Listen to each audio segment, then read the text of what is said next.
Sumasampalataya ako sa Diyos, Amang makapangyarihan, sa lahat na may gawa ng langit at lupa.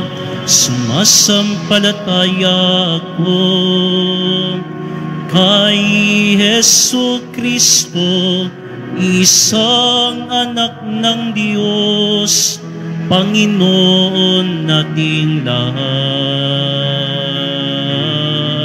Nagkatawang tao siya, lalang ng Espiritu Santo, ipinanganak ni Santa Mariang Birhen.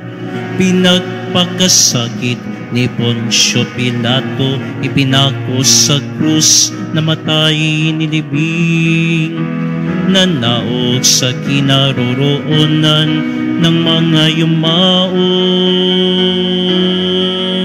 Nang may ikatlong araw, nabuhay na magmuli, umakyat sa langit, naluluklong sa kanan ng Diyos Amang makapangyarihan sa lahat.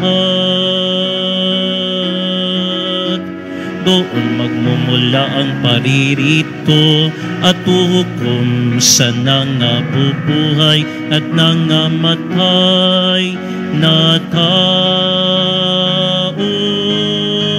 Sumasampalataya naman ako sa Diyos Espiritu Santo, sa banal na simbahang Katolika, sa kasamahan ng mga banal, sa kapatawaran ng mga kasalanan, sa pagkabuhay ng muli ng nangamatay na tao, at sa buhay na walang hanggan.